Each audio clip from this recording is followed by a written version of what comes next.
Primero hablaré sobre geografía de El Salvador. El Salvador tiene mucho bonita pasajes. According to National Geographic, El Salvador is the most densely populated country in Central America. El Salvador is located pacifically between Honduras and Guatemala. According to CIA.gov, El Salvador has a tropical climate with rainy seasons from May to October and dry seasons from November to April. It's more tropical on the coast but temperate in uplands. The terrain is mostly mountains with narrow coastal belts and central plateaus. Since El Salvador is known as the land of volcanoes, frequent and sometimes destructive earthquake and volcanic activity take place. The capital of El Salvador is San Salvador. The last volcano eruption in San Salvador was in 1917. However, El Salvador isn't just known for its volcanoes, but also for their beaches and waterfalls. El Salvador is a beautiful destination to visit with stunning scenery. El Salvador has over 6 million people and majority of them live in urban areas. However, as you can see, their rural lands and beachfronts are greatly appreciated. El Salvador tiene mucha historia. El Salvador originalmente tenía dos grupos indígenas, pero un grupo es el papel. According to everyculture.com, Spanish tried to colonize El Salvador, but failed the first time. In 1525, the indigenous group Papel fell under the control of the Spanish and became a Spanish colony. According to countrystudies.us, the Spanish explored Central America for precious metals and gold and was led by Pedro de Alvarado. However, when the Spanish realized that El Salvador had nothing valuable, the Spanish decided to use the accessibility to the country instead. Eventually, the Salvadorians wanted to self-govern themselves. The spark for independence was inspired by the American and French Revolution. Independence was sought out by the criollos, a social class established by the Spanish caste system made up of native-born Salvadorians with Spanish ancestry. Their army was made up of Indians and peasants who had limited rights and little land. After gaining independence, El Salvador eventually faced another war, a civil war. According to nvcc.edu, coffee was a primary source for cash crop in the late 1880s. Coffee brought in 95% of the country's income, but it was restricted within only 2% of the population. Pressure between the classes continued to grow, but in 1932, Agustin Farfarbunfo Martí formed the Central American Socialist Party, leading peasants and indigenous people against the government.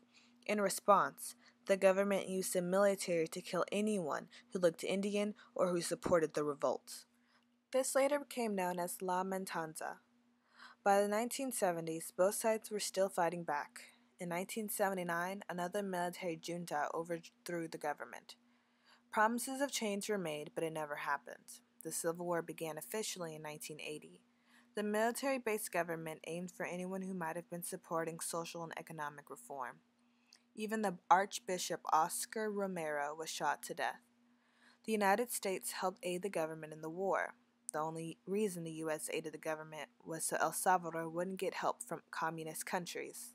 The war lasted between 1980 to 1992, and over 75,000 people died. Painting is a welcome relief for Oscar Reyes, who is serving a life sentence for dozens of crimes, including homicide. It's an ironic fate for someone whose family fled El Salvador's brutal civil war 3 decades ago, hoping to give their son a better future. All the gangs today in El Salvador are the legacy of the war and the fact that there is so little opportunity here.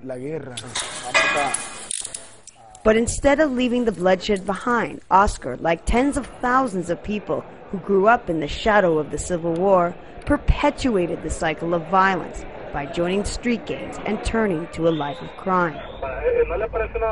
El Salvador today has one of the highest homicide rates in Latin America, around 10 killings a day in a country with a population of just over 7 million. But violence isn't the only legacy of the war. The gap between rich and poor, one of the main reasons for which the Civil War was fought, has barely shrunk in the last 20 years since the peace accords were signed. Salaries are still extremely low. Out here in the countryside, entire families survive on less than $100 per month. But despite the dismal statistics, some say the war was still worth it. Just 13 years old when she joined the guerrilla movement, Teresa Palacios says she had no choice but to fight because daily life was unbearable. She lost her father, her brothers, and her leg after it got infected from a bullet wound. Still, she feels that her sacrifice was worth it. Ahora hay un poco más de respeto. Now we have more respect. Human rights have improved, and the government can't kill with impunity. The debate over what the war achieved or failed to achieve continues, while most here agree that their country still has a long way to go before it's truly at peace. Rachel Levin, Al Jazeera, El Salvador. El Salvador tiene valores morales fuertes. El Salvador es considerado un sitio muy religioso. According to everyculture.com, El Salvador is 75% Roman Catholic, but has a small growing Protestant community. After the Civil War, El Salvador became more traditional and conservative. Protestant, Pentecostal, and evangelical churches have had the greatest growth in the last 2 decades.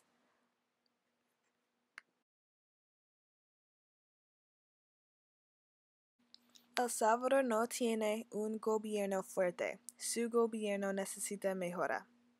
According to Heritage.org, El Salvador uses the US dollar as their currency. However, their economic freedom score is 65.7, making their economy the 62nd freest in the 2015 index. Their score is lower than previous years, but this is due to decrease in labor freedoms, business freedoms, property right outweighing improvements in trade freedoms, investment freedoms, and freedom from corruption.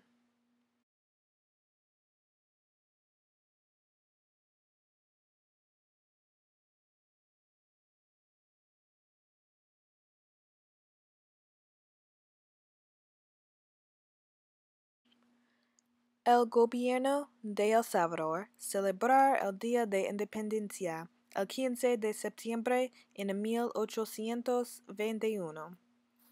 Su bandera tiene 3 rayas horizontales de colores. According to mapstheworld.com, El Salvador's government name is Republic of El Salvador. Their government is headed by a president with a council of ministers. Today, the El Salvador president is Salvador Sanchez Corén. Their executive branch election process is an absolute majority vote that goes through a 2-round system with the president having a 5-year election cycle. Their politics are headed by the PDC, the Christian Democratic Party, and the ARENA, the National Republic Alliance.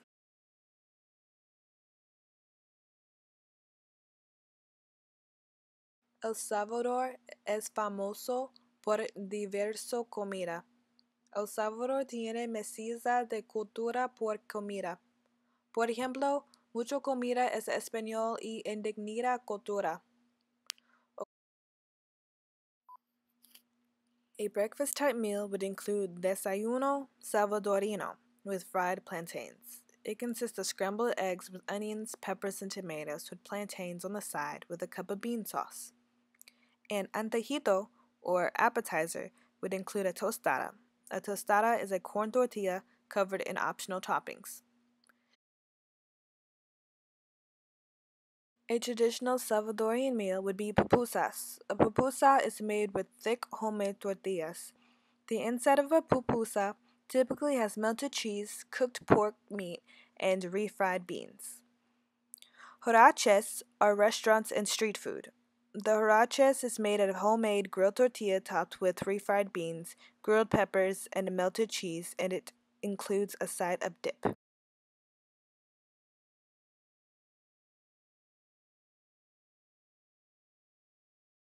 A blend of cultures would appear in the carne asada with its Mexican influence.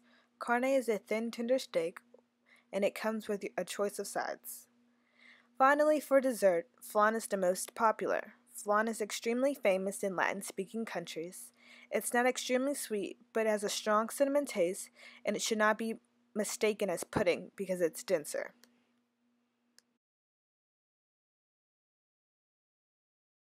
El Salvador tiene muchas atracciones turísticas. Las atracciones se mezclan con mucha historia. According to Lake Coatepec is a volcanic lake located an hour away from the outskirts of San Salvador. Lago de Coatepec lays on the east of Santa Ana volcano. The lake is about 4 miles long and about 120 meters deep, with surrounding slopes. Volcanoes make up an important part of El Salvador's geography, but it's also a tourist attraction. According to volcanodiscovery.com, the San Salvador volcano is a stratovolcano located northwest of the capital. The last eruption began June 6, 1917, lasting 2 hours. Lastly, a destination with a lot of ancient history is the Tazumal. According to usatoday.com, the Tazumal is a Chalchupa and is a Mayan ruin. Tazumal means a place where souls are consumed in Quiche, an early Mayan language. The Tazumal is an important Mayan settlement dated back to 100 to 1200 AD. The settlement is made up of tombs, pyramids, temples, and water drainage systems. The Tazumal is open on Tuesday to Sundays with a $0 entry fee. If visited, you are expected to see a ball court, a place where Mayans played games, large rocks with Mayan carvings, and Mayan pottery and jewelry.